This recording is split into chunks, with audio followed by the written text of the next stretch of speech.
আজমাইন।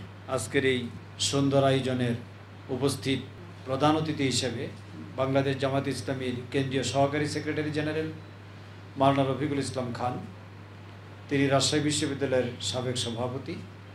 ইতিমধ্যে আমাদের মাঝে উপস্থিত হয়েছেন ইসলামী ছাত্র শিবির রাজশাহী বিশ্ববিদ্যালয় শাখার আমাদের মধ্যে সবচেয়ে সিনিয়র জনাব লতিফুর রহমান, সাবেক এমপি, সাবেক চাঁপাইনবাবগঞ্জ পৌরসভার চেয়ারম্যান। আর উপস্থিত আছেন এমাজউদ্দিন মণ্ডল, রাজশাহী বিশ্ববিদ্যালয়ের সভাপতি, বর্তমান সভাপতি, সাবেক সভাপতি, কেন্দ্রীয় সভাপতি দেলোয়ার হুসাইন, এবং আমাদের বিশ্ববিদ্যালয়ের ছাত্র ইসলামী আন্দোলনের অতন্ত্র প্রহরীর ভূমিকা পালন করেছেন যারা, তাদের মধ্যে মুজাম্মেল ভাই আছেন, জালাল উদ্দিন ভাই আছেন। আমার সামনে আমাদের সময়ের ওই সব ভাইয়েরা যারা রাত জেগে সবসময় আমাদের পার্শ্বে ছিলেন, আমাদের একান্ত প্রিয় ভাইয়েরা, আসসালামু আলাইকুম রহমতুল্লাহ।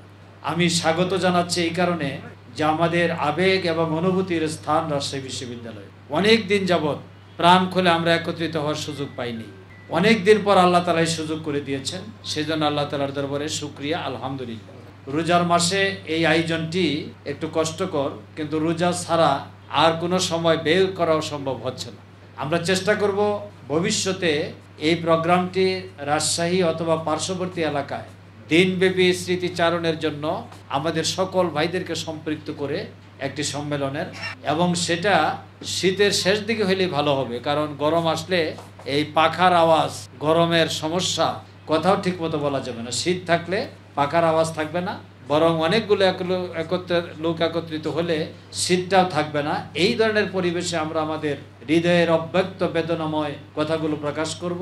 আমাদের সম্পর্ক বৃদ্ধি হবে আরও পরস্পরের, বিশেষ করে যারা আমাদেরকে ছেড়ে আল্লাহর দরবারে চলে গেছেন, তাদের রেখে যাওয়া এই আন্দোলনের সাথে আমাদের বন্ধুত্বপূর্ণ, ভ্রাতৃত্বপূর্ণ সম্পর্ক আরও মজবুত এবং দৃঢ় হবে। সেই চেতনাকে সামনে রেখেই রাজশাহী বিশ্ববিদ্যালয়ের প্রাক্তন ছাত্র forum, Rajshahi university x students forum তৈরি করা হয়েছে। এই ফোরামের মাধ্যমে ইসলামী ছাত্র শিবিরের আরও যে সমস্ত কাজ রয়েছে, এই কাজগুলোতেও সহযোগিতা করার আমরা চেষ্টা করব।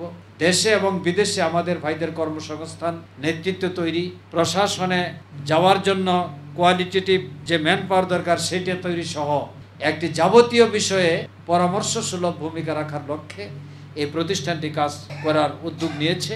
আমরা আস্তে আস্তে মাত্র যাত্রা শুরু করলাম, ভবিষ্যতে এটা আরও সমৃদ্ধ হবে, একটি প্রাতিষ্ঠানিক রূপ পাবে ইনশাআল্লাহ। আজকে আপনারা যারা এখানে আসছেন, আপনারা এটা মনে করবেন না যে যশোর থেকে অথবা রাজশাহী থেকে গাড়ি হাঁকাইয়া আবার এখানে বক্তৃতা শোনার জন্যই আসলাম। শুধু বক্তৃতা শোনার জন্য এখানে ডাকা হয় নাই, এখানে সবাই কথা বলার সুযোগ পাবেন। আমরা চেষ্টা করব ম্যাক্সিমাম ভাই যাতে তাদের মনের স্মৃতিগুলো প্রকাশ করতে পারেন, পরামর্শ দিতে পারেন।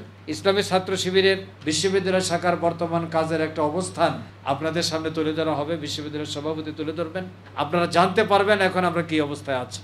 এর মাধ্যমে আমরা আমাদের অন্তরের সামান্যতম হলেও তৃপ্তি পাবো যে আমাদের রক্তের ময়দান রাজশাহী বিশ্ববিদ্যালয়ে আমরা আসার পরেও এই ময়দানে কাজ চলছে এবং অনেক ভালো অবস্থায় কাজ চলছে। আমাদের ভাইরা কালেমা তাইয়্যিবার পতাকা সামনে এগিয়ে নিয়ে যাচ্ছেন।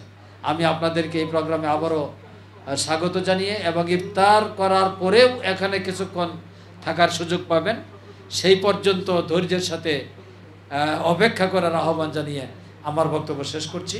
আসসালামু আলাইকুম ওয়া রাহমাতুল্লাহি ওয়া বারাকাতুহু।